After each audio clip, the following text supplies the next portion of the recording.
नमस्कार दोस्तों, स्वागत है आपका जीके लाइव पाठशाला में। यूपी त्रिपल पीटी के लिए आदित्य रंजन सर की बुक कवर कर रहे हैं, जिसमें भारतीय अर्थव्यवस्था का 27 प्रश्न हो चुका था। आज हम लोग 28 नंबर क्वेश्चन से शुरुआत करेंगे। इससे पहले इसका पूरा इतिहास का पोर्शन, भूगोल, भारतीय संविधान कवर हो चुका है, तो उसे जाकर जरूर देखिएगा। प्लेलिस्ट इसकी बन चुकी है।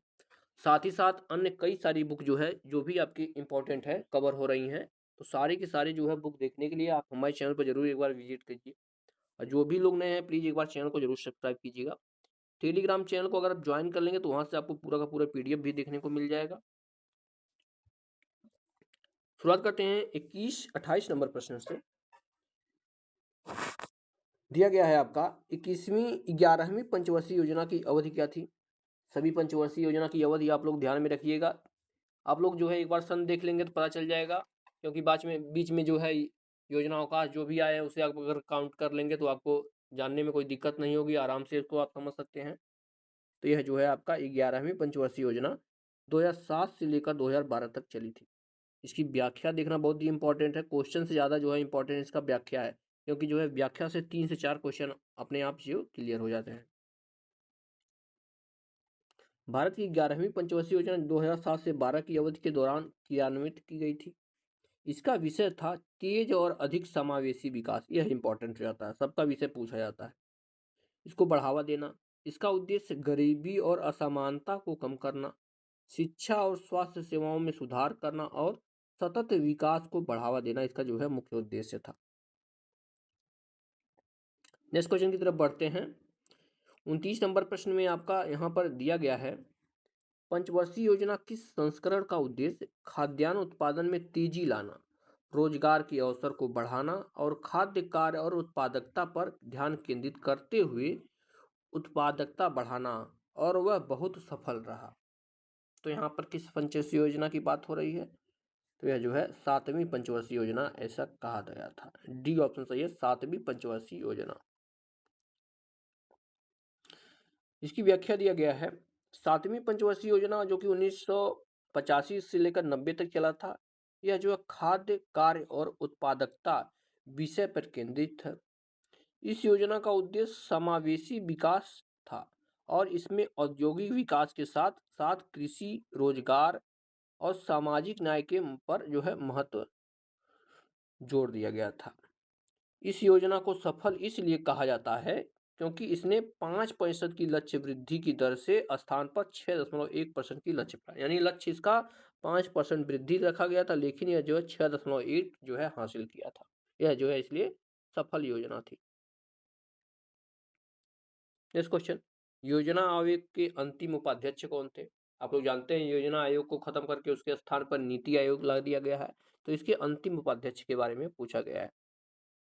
जवाब हो जाएगा आपका ऑप्शन नंबर ए, यह थे आपके मोंटेक सिंह अहलुवालिया। ए ऑप्शन यहाँ से सही हो जाएगा। और यह प्रश्न जो है कई बार पूछा गया है, यूपी त्रिपल की एग्जाम में भी और अन्य एग्जाम में भी ये प्रश्न बार बार आता रहता है।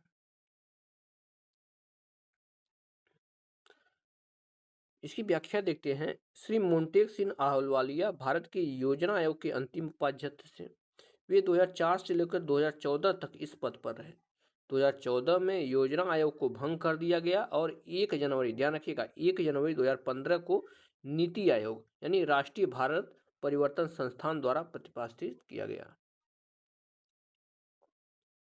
31 नंबर का प्रश्न है, निम्नलिखित में से कौन सा डिपॉजिटरी संस्थान का एक प्रकार नहीं है? डिपॉजिटरी संस्थान के बारे में पूछा गया है, 31वां प्रश्न है। इसके ऑप्शन देखते हैं।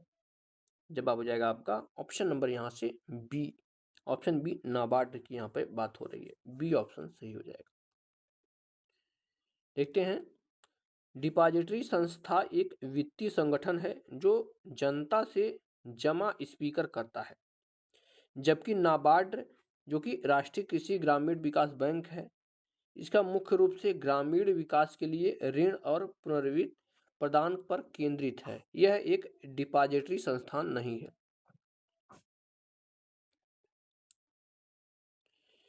अगला प्रश्न देखते हैं। इसमें दिया गया है, बैंकों के राष्ट्रीयकरण के प्रथम चरण के दौरान किस बैंक का राष्ट्रीयकरण नहीं किया गया था? जवाब इसका यहाँ पे हो जाता है ऑप्शन नंबर डी, इसमें जो है विजया बैंक का राष्ट्रीयकरण नहीं किया गया था। प्रथम चरण की बात हो रही है। देखते हैं, विजया बैंक का राष्ट्रीयकरण पहले चरण में नहीं बल्कि दूसरे चरण में, जो कि 1980 में हुआ था, और इसके साथ 6 अन्य बैंकों का राष्ट्रीयकरण किया गया था। भारत में बैंकों के राष्ट्रीयकरण का पहला चरण 19 जुलाई 1969 को हुआ, जब 14 प्रमुख वाणिज्य बैंकों को का राष्ट्रीयकरण किया गया था। यानी पहले 14 प्रमुख किया गया था, बाद में जो है 7 बैंकों का हुआ था।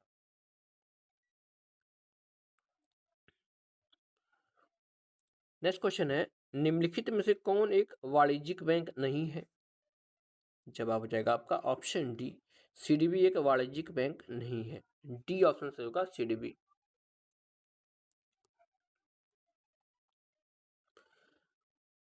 इसकी व्याख्या देखते हैं। सीडीबी भारतीय लघु उद्योग विकास बैंक एक विशेष बैंक है जो छोटे और मध्यम उद्यमों को वित्तीय सहायता प्रदान करने पर केंद्रित है। यह आम तौर पर जनता से जमा स्वीकार नहीं करता है, जो एक वाणिज्यिक बैंक की प्रमुख विशेषता है।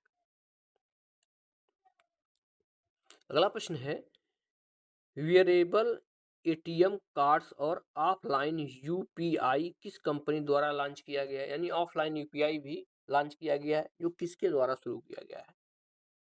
तो यह जो है एस मनी के द्वारा शुरू किया गया है ऑफलाइन यूपीआई। डी ऑप्शन सही हो जाएगा।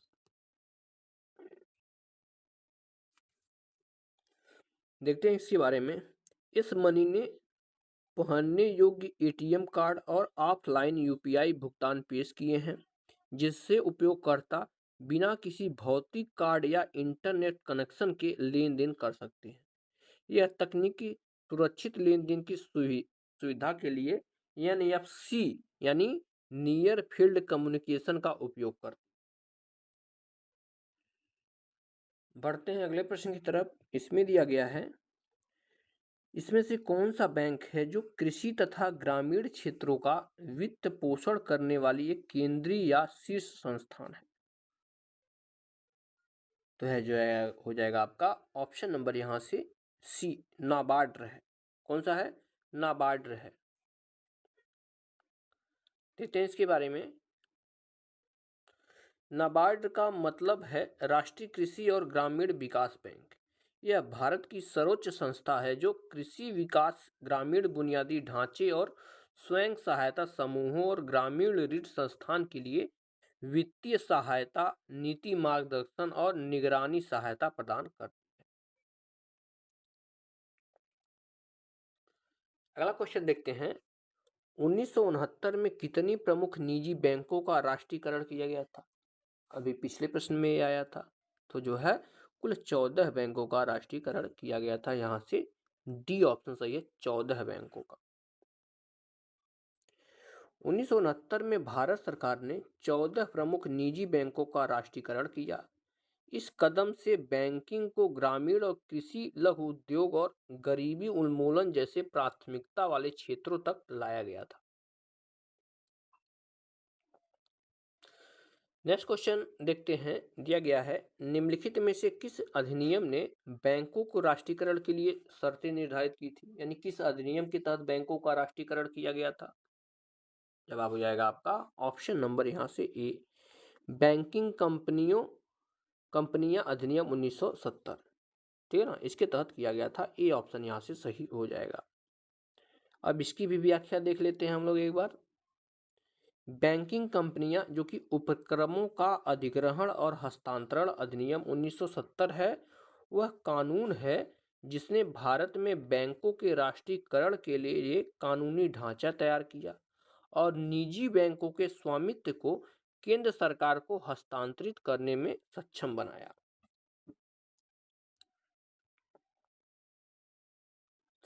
नेक्स्ट क्वेश्चन देखते हैं। यहाँ पर दिया गया है, राष्ट्रीय बैंक प्रबंधन संस्थान की स्थापना 1969 में निम्नलिखित में से किसके द्वारा भारत सरकार के परामर्श से बैंक प्रबंधन में अनुसंधान, प्रशिक्षण, शिक्षा और परामर्श के लिए एक स्वायत्त शीर्ष संस्थान के रूप में की गई? देखिएगा इस प्रश्न को। इसका जवाब हो जाएगा आपका ऑप्शन बी, यह जो है रिजर्व बैंक ऑफ इंडिया है, यानी आरबीआई की बात यहाँ पे हो रही है। यहाँ से आपके व्याख्या से क्लियर करते हैं। राष्ट्रीय बैंक प्रबंधन संस्थान की स्थापना 1969 में भारतीय रिजर्व बैंक द्वारा भारत सरकार के परामर्श से की गई थी। इसको कभी कभी भारतीय बैंकिंग प्रणाली का थिंक टैंक भी कहा जाता है, ठीक है ना। NIBM जो है, इसको क्या बोलते हैं, राष्ट्रीय बैंक प्रबंधन संस्थान, इसको क्या बोलते हैं, भारतीय बैंकिंग प्रणाली का थिंक टैंक भी कहा जाता है।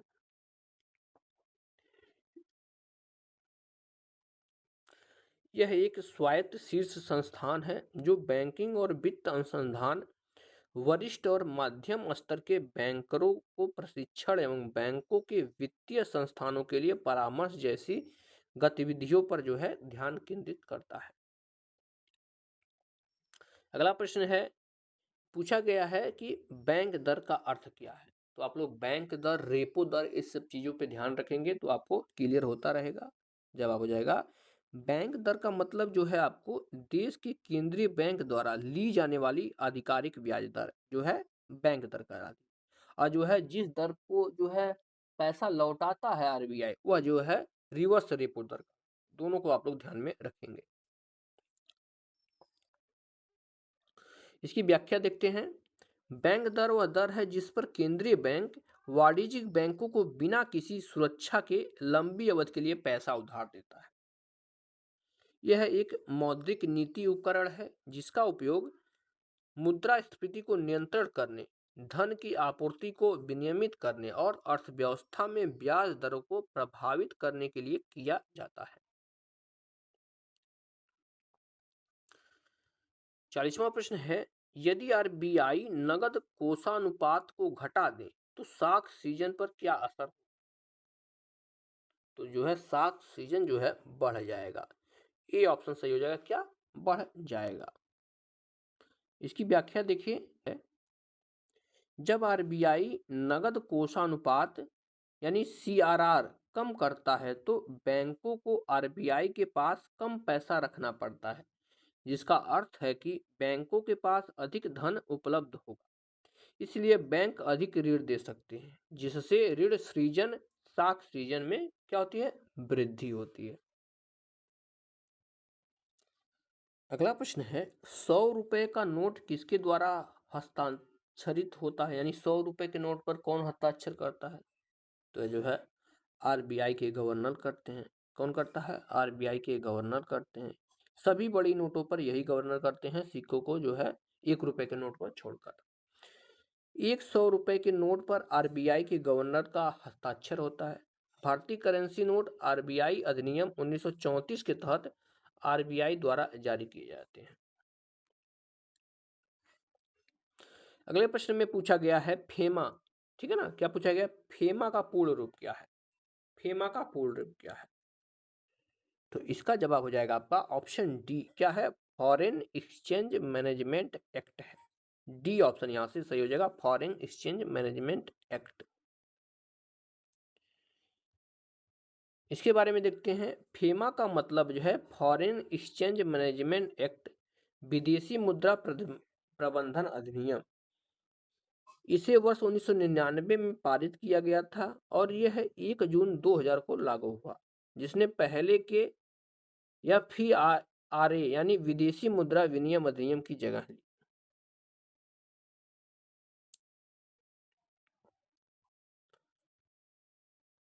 नेक्स्ट क्वेश्चन है, भारत में राष्ट्रव्यापी GST का विचार निम्नलिखित में से किसके द्वारा प्रस्तावित किया गया था?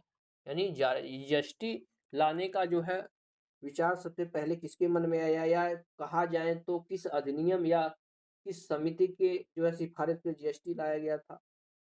जवाब जाता है आपका ऑप्शन नंबर सी, केलकर स्टॉक फोर्स के द्वारा, ठीक है ना, केलकर समिति के द्वारा जो है इसकी सिफारिश की गई थी। तो यहाँ से आपका सी ऑप्शन बन जाएगा। देखते हैं, भारत में राष्ट्रव्यापी GST का विचार पहली बार वर्ष 2000 में अप्रत्यक्ष करों पर केलकर स्टॉक फोर्स, विजय केलकर की अध्यक्षता में चला था, द्वारा प्रस्तावित किया गया था। इसका उद्देश्य अप्रत्यक्ष कराधान को सरल बनाना और एकीकृत राष्ट्रीय बाजार बनाना था। 44 नंबर प्रश्न को ध्यान से पढ़ेंगे, क्वेश्चन थोड़ा बड़ा है। देखिए अब जो है यूपी त्रिवृत्ति इसी तरह के प्रश्न बार बार पूछ रही है, तो आप लोग जो है अपनी तैयारी इसी स्तर पे करते रहे। प्रश्न है, यह सुनिश्चित करने के लिए कि जीएसटी का लाभ उपभोक्ताओं तक पहुंचाया जाए, सरकार ने राष्ट्रीय मुनाफाखोरी रोधी प्राधिकरण यानी नेशनल एंटी प्रोफिटियरिंग अथॉरिटी की स्थापना की। लेकिन 1 दिसंबर 2022 से सभी जीएसटी मुनाफाखोरी रोध यानी एंटी प्रॉफिटियरिंग शिकायतों का निपटारा किस संगठन द्वारा किया जा रहा है। प्रश्न देखिए सिर्फ यहीं से यहीं तक है, यहीं से यहीं तक है कि 1 दिसंबर 2022 से जो है सभी जीएसटी मुनाफाखोरी रोध शिकायतों का निपटारा किस संस्थान के द्वारा किया गया है, बस इतना ही पूछा है प्रश्न। तो यह जो है आपके सीसीआई के द्वारा यानी भारतीय प्रतिस्पर्धा आयोग के द्वारा किया जा रहा है। सी ऑप्शन यहां से सही हो जाएगा। इसकी व्याख्या देखते हैं। 30 नवंबर 2022 तक जीएसटी मुनाफाखोरी से संबंधित शिकायतों को संभालने की जिम्मेदारी राष्ट्रीय मुनाफाखोरी निरोधक प्राधिकरण एनएनए के पास, लेकिन जो है 1 दिसंबर 2022 से यह जिम्मेदारी भारतीय प्रतिस्पर्धा आयोग सीसीआई को सौंप दी गई।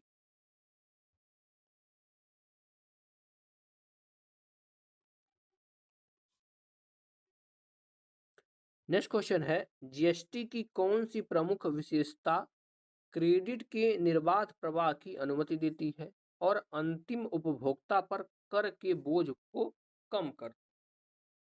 तो यह जो है इनपुट क्रेडिट कर करता है, ठीक है ना। कौन करता है? इनपुट क्रेडिट कर। ऑप्शन आपका यहाँ से ये सही हो जाएगा।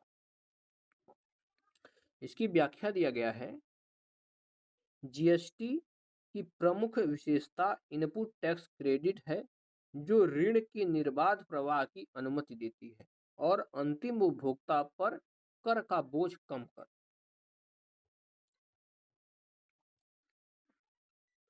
अगला प्रश्न है, निम्नलिखित में से कौन जनसंख्या वितरण को प्रभावित करने वाला आर्थिक कारक नहीं है। जवाब हो जाएगा पानी की गहराई नहीं है। कौन सी? पानी की गहराई नहीं है। ऑप्शन यहां से आपका डी सही होगा। पानी की उपलब्धता एक प्राकृतिक भौतिक कारक है, न कि आर्थिक है, जो जनसंख्या वितरण को प्रभावित करता है। पानी खेती और दैनिक उपभोग की जरूरत के कारण लोग नदियों और मीठे पानी के स्रोत के पास बसते हैं। अगला प्रश्न है, प्रति 1000 लोगों पर जीवित जन्मों की वार्षिक संख्या को किस नाम से जाना जाता है। तो इसे जो है क्रूड अशोधित जन्म दर कहते हैं। यहां से आपका डी ऑप्शन सही हो जाएगा। इसकी व्याख्या देखते हैं। किसी दी गई जनसंख्या में प्रति 1000 लोगों पर एक वर्ष के दौरान होने वाले जीवित जन्मों की संख्या को क्रूड जन्म दर कहा जाता है। इसे क्रूड इसलिए कहा जाता है क्योंकि यह आयु या लिंग वितरण को ध्यान में नहीं रखता है। यह केवल कुल जन्मों को कुल जनसंख्या से जोड़ता है। अगला प्रश्न है, निम्नलिखित में से कौन जनसंख्या परिवर्तन का घटक नहीं है।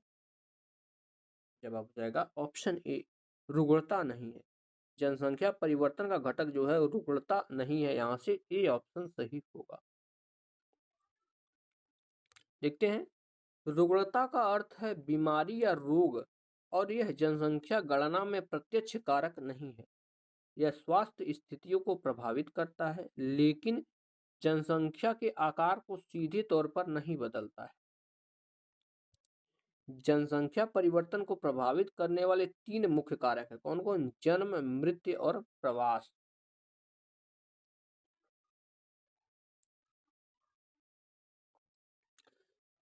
अगला प्रश्न दिया गया है, भारत का थार मरुस्थल विश्व का सबसे घनी आबादी वाला मरुस्थल है जिसका जनसंख्या घनत्व कितना है। थार मरुस्थल का जो है जनसंख्या घनत्व पूछा गया है। जवाब है आपका 83 व्यक्ति प्रति वर्ग किलोमीटर। क्या है? 83 व्यक्ति प्रति वर्ग किलोमीटर।